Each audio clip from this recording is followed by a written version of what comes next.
എന്താണ് മറിയമേ നീ പറയുന്നത്? ഇപ്പോൾ പ്രസവിച്ച് വീണ കുഞ്ഞ് എന്ത് സംസാരിക്കാനാണ് എന്ന് പറഞ്ഞ് അവർ കയർത്തപ്പോ ആ തൊട്ടിലിൽ കിടന്നുകൊണ്ട് ഈസ എന്ന് പറയുന്ന കുഞ്ഞ് അത്യുജ്വല പ്രഭാഷണം നടത്തുകയാണ്. തൊട്ടിലിൽ കിടന്നുകൊണ്ട് ഉജ്ജ്വലമായ പ്രഭാഷണം നടത്തുന്നു. ആ കുഞ്ഞ് പറയുന്നു, പരിശുദ്ധ ഖുർആൻ തന്നെ അത് പഠിപ്പിച്ചു കാണാം. സൂറത്ത് മറിയമിന്റെ 30, 31, 32 വാക്യങ്ങളിലായി ഖുർആനിനെ പഠിപ്പിച്ചിട്ടുണ്ട്. അല്ലാഹു പറഞ്ഞു, ഖാല ഇന്നി അബ്ദുല്ലാഹ് ആതാനിയൽ കിതാബ വജഅലനി നബിയ്യാ وجعلني مباركا أينما كنت وأوصاني بالصلاة والزكاة ما دمت حيا وبرا بوالدي ولم يجعلني جبارا شقيا والسلام علي يوم ولدت ويوم أموت ويوم أبعث حيا. അല്ലാഹുവിന്റെ ഖുർആൻ പഠിപ്പിക്കുകയാണ്. ആ കുഞ്ഞ് തൊട്ടിൽ കിടന്നുകൊണ്ട് ഉജ്ജ്വലമായ പ്രഭാഷണം അവിടുന്ന് പറഞ്ഞു, ഖാല ഇന്നി അബ്ദുല്ലാഹ്, ഞാൻ അല്ലാഹുവിന്റെ വിനീതനായ അടിമയാണ്, അല്ലാഹുവിന്റെ അടിമയാണ് ഞാൻ. ആതാനിയൽ കിതാബ, അല്ലാഹു എനിക്ക് എന്റെ ഗ്രന്ഥമായ ഇൻജീൽ എന്ന് പറയുന്ന ഗ്രന്ഥത്തെ അല്ലാഹു എനിക്ക് നൽകി കഴിഞ്ഞിരിക്കുന്നു. ഖുർആനാ പറയുന്നത്. ഈസാ നബി തൊട്ടിൽ കിടന്ന് പറയുകയാണ്, ആത്താനി എനിക്ക് അല്ലാഹു നൽകിയിരിക്കുന്നു. ആത്താനി എന്ന് പറയുന്നത് മാലിയായ ക്രിയയാണ്, അതായത് കഴിഞ്ഞ കാലത്തെ കുറിച്ച് കുറിക്കുന്ന പദപ്രയോഗമാണ്. എനിക്ക് അല്ലാഹു നൽകി കഴിഞ്ഞിരിക്കുന്നു കിതാബ, എന്റെ കിതാബാകുന്ന ഇൻജീൽ എന്ന കിതാബിനെ എനിക്ക് അല്ലാഹു നൽകി കഴിഞ്ഞിരിക്കുന്നു. വജഅലനി നബിയ്യാ, എന്നെ അല്ലാഹു നബിയാക്കുകയും ചെയ്തിരിക്കുന്നു. എപ്പോഴാണ് പറയുന്നത്? മറിയം അലൈഹിസ്സലാം ആ കുഞ്ഞിനെ പ്രസവിച്ച് ഇന്ന് തൊട്ടിലിൽ കിടക്കുകയാണ്. അപ്പോഴാ പറയുന്നത്, എനിക്ക് നുബുവത്ത് കിട്ടിയിട്ടുണ്ട്, ഞാൻ പ്രവാചകനാണ്, എനിക്ക് എന്റെ ഇൻജീൽ എന്ന് പറയുന്ന ഗ്രന്ഥം ലഭിച്ചിട്ടുണ്ട്. ഈസാ നബി അലൈഹിസ്സലാത്തു വസ്സലാം ഇതങ്ങ് പ്രഖ്യാപിക്കുമ്പോൾ ആളുകൾ അത്ഭുതപ്പെട്ടു പോയി. വല്ലാത്തൊരു അത്ഭുതം. ഇത് സാധാരണ വേശ്യാവൃത്തി കൊണ്ടുണ്ടായ കുഞ്ഞല്ല, ഇതെന്തോ ഒരു ആനുഷികമാണ് എന്ന് അവരെല്ലാവരും വിധി എഴുതി. നമ്മുടെ കർത്താവല്ല, ഈ കുഞ്ഞ് പറഞ്ഞതെന്താ, എനിക്ക് ഇൻജീൽ എന്ന ഗ്രന്ഥം ലഭിച്ചിട്ടുണ്ട് എന്നാണല്ലോ. ഖുർആൻ പണ്ഡിതന്മാർ, മുഫസ്സിറുകൾ ഇത് സംബന്ധമായി വിശദീകരണം നൽകി കഴിഞ്ഞു.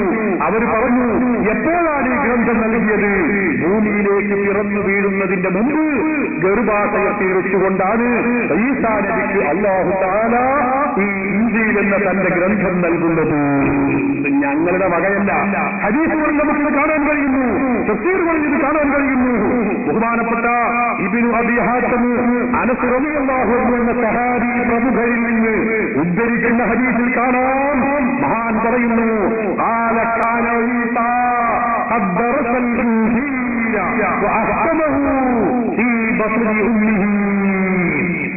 ഈസാ നബി ആയിരുന്നു ഖദ് ദറസൽ ഇൻജീല ഫീ ബത്നി ഉമ്മിഹി, തന്റെ മാതാവ് മറിയം ബീവിയുടെ ഗർഭാശയത്തിൽ വെച്ച് ഇൻജീൽ എന്ന് പറയുന്ന ഗ്രന്ഥത്തെ വയറ്റിൽ വെച്ച് പഠിച്ചിരുന്നു. അവിടെ ദർശിച്ചിരുന്നു. അതിനെ അദ്ദേഹം സുദീർഘമാക്കുകയും ചെയ്തിരുന്ന അതിന്റെ വിധികളും കാര്യങ്ങളൊക്കെ ഗർഭാശയത്തിൽ വെച്ച് ബഹുമാനപ്പെട്ട ഈസാ നബി ഇൻജീൽ എന്ന ഗ്രന്ഥം വായിക്കുകയും പഠിക്കുകയും അത് തഹ്‌രീറാക്കുകയും അത് കാര്യങ്ങൾ വസ്തുനിഷ്ഠമായി വിലയിരുത്തുകയും ഒക്കെ ചെയ്തിരുന്നു എന്ന് അനസ് റളിയല്ലാഹു അൻഹു ആണ് പറയുന്നത്. അല്ലാഹുവിന്റെ റസൂലിന്റെ പ്രമുഖ സഹാബിയാണ്, കളവ് പറയുന്നവരല്ല. നോക്കൂ നിങ്ങൾ, കഴിഞ്ഞില്ല തഫ്സീർ ദുറുൽ മൻസൂർ, റൂഹുൽ മആനി, ഇബ്നു കസീർ എല്ലാ തഫ്സീറുകളും ഇത് കാണാൻ കഴിയും. വിശുദ്ധ ഖുർആനിൽ പണ്ഡിതന്മാർ തന്നെ പറയുന്നു, കാലത്ത് മറിയമു ബഹുമാനപ്പെട്ട ഹാഫിദ് ഇബ്നു അബീ ശൈബ, ബുഖാരിയുടെയും മുസ്ലിമിന്റെയും ഒക്കെ ഉസ്താദായ ഇബ്നു അബീ ശൈബ, അതുപോലെ ഇബ്നു അബീ ഹാത്തിം, ഹാഫിദ് അബൂ റുവായി, ഇബ്നു അബ്ബാസ് റളിയല്ലാഹു അൻഹുവിന്റെ പ്രമുഖ ശിഷ്യൻ മുജാഹിദ് റളിയല്ലാഹു അൻഹു, ഇവരെല്ലാവരും കൂടി ഉദ്ധരിക്കുന്നത് കാണാം. എന്താണ് കാലത്ത് മറിയമു? മറിയം ബീവി പറയുകയാണ്. എന്താണ് പറയുന്നത്? കുന്തു ഇദാ ഖലൗതു, ഞാൻ ഗർഭം ധരിച്ച്, ഈസാ എന്ന് പറയുന്ന എന്റെ കുഞ്ഞിനെ ഗർഭം ധരിച്ച് ഞാൻ ഒറ്റയ്ക്ക് ഇങ്ങനെ നിൽക്കുമ്പോ, അതായത് എന്റെ കൂടെ ആരും ഇല്ലാതിരിക്കുമ്പോൾ, ഹദ്ദസനി ഈസാ വകല്ലമനി വഹുവ ഫീ ബത്നി, എന്റെ ഗർഭാശയത്തിൽ നിന്നുകൊണ്ട് എന്റെ വയറ്റിൽ കിടന്നുകൊണ്ട് തന്നെ എന്റെ പുത്രനായ ഈസാ പുറത്തുള്ള എന്നോട് സംസാരിക്കുമായിരുന്നു. നോക്കൂ നിങ്ങൾ, വയറ്റിലുള്ള കുഞ്ഞ് പുറത്തുള്ളവരോട് സംസാരിക്കുമോ? സംസാരിക്കും. മഹാത്മാക്കളാണെങ്കിൽ അതിന് കഴിയും. ഹദ്ദസനി ഈസാ, ഈ കുന്തു ഇദാ ഖലൗതു, ഞാൻ ഒറ്റയ്ക്കാണ് ഈസ എന്നോട് സംസാരിക്കും, വകല്ലമനി ഞാനുമായി സംഭാഷണം നടത്തും, വഹുവ ഫീ ബത്നി ആ കുട്ടി എന്റെ വയറ്റിലാകുന്നു. മകനോ മകളോ നീ ചോദിച്ച നേരത്ത് മകനാർ അഹ്മദും കബീറെന്ന് ചൊന്നോവർ. ിന്റെ മാതാവ് വയറ്റിലുള്ള കുഞ്ഞിനോട് മകനാണോ മകളാണോ എന്ന് ചോദിച്ചപ്പോ മകനാണ് എന്ന് മറുപടി പറഞ്ഞു എന്ന് സഹോദരന്മാരെ മാലയിൽ പറയുന്നതിൽ യാതൊരു തെറ്റുമില്ല. മഹാത്മാക്കളാണോ അവർക്കിത് കഴിയും. എന്നിട്ടോ മറിയം ബീവി പറയുന്നു, വൈദാദി എന്റെ കൂടെ ആരെങ്കിലും ഉണ്ടെങ്കിലോ എന്റെ വയറ്റിൽ കിടന്നുകൊണ്ട് എന്റെ കുഞ്ഞ് തസ്ബീഹ് ചൊല്ലുന്നു, തക്ബീർ ചൊല്ലുന്നു, ദിക്റുകൾ നടത്തുന്നു. വയറ്റിൽ വെച്ച് ചെയ്യുന്ന ആ കർമ്മം ഞാൻ കേൾക്കുന്നു. ഒരു പദ്ധതികളില്ല. അപ്പൊ ഗർഭാശയത്തിൽ വെച്ചുകൊണ്ട് കുഞ്ഞ് ഗർഭസ്ഥ ശിശു സംസാരിക്കുക എന്നത് പ്രാമാണികമായി യാതൊരു കുഴപ്പവുമില്ല. അവർക്ക് അല്ലാഹുവിനോട് സംവദിക്കാം, അല്ലെങ്കിൽ മറ്റുള്ളവരോട് സംസാരിക്കാം, ചോദിക്കാം, അപേക്ഷിക്കാം. പ്രാമാണികമായി ഇതിൽ യാതൊരു തകരാറുമില്ല. ഖുർആനും സുന്നത്തും അംഗീകരിച്ച കാര്യമാണ്. പിന്നെ മറ്റൊരു കാര്യങ്ങൾ എന്താ, അങ്ങനെ റിഫായി ശൈഖ് റളിയല്ലാഹു അൻഹു അള്ളാഹുവിനോട് സ്വർഗം ആവശ്യപ്പെട്ടു. അള്ളാഹു 4 സ്വർഗം കൊടുത്തു. അവർക്കന്ന് 4 സ്വർഗം കൊടുത്താരെ ഉടനെ ദുനിയാവിൽ വളർന്നി വളർന്നോവർ.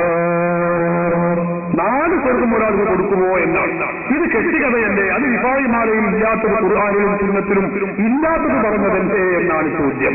അല്ല, അത് ഖുർആനിൽ ഉള്ളതാണ്. ഖുർആൻ ശരിക്ക് പഠിക്കണമെന്നാണ്. ഖുർആൻ ഞാൻ പറഞ്ഞല്ലോ, ഖുർആനും സുന്നത്തും മുറുകെ പിടിക്കണമെന്ന് പറഞ്ഞ് കഷ്ടത്തിൽ ഇങ്ങനെ മുറുകെ പിടിച്ചാൽ പോരാ, അത് മറിച്ചു നോക്കണം. പരിശുദ്ധ ഖുർആനിൽ അല്ലാഹു പഠിപ്പിക്കുന്നു, വലിമൻ ഖാഫ മഖാമ റബ്ബിഹി ജന്നതാൻ. അല്ലാഹുവിന്റെ മഖാമിനെ ഭയപ്പെടുന്ന ആളുകളുണ്ടോ അവർക്ക് 2 സ്വർഗമുണ്ട്. ഖുർആൻ പറയും, വലിമൻ ഖാഫ മഖാമ റബ്ബിഹി ജന്നതാൻ. 2 സ്വർഗം അവർക്കുണ്ട്.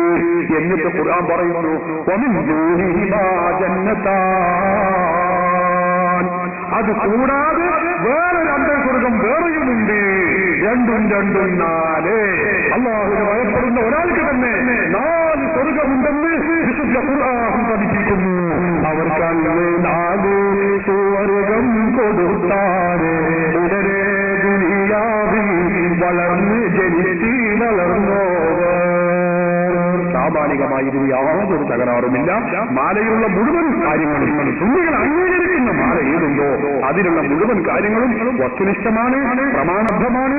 നിഷേധിക്കാൻ ആർക്കും കഴിയില്ല. ചോദ്യം കുറച്ച് നീണ്ടതുകൊണ്ടാണ് മറുപടി ഇത്രയും നീളേണ്ടി വന്നത്. ക്ഷമിക്കും.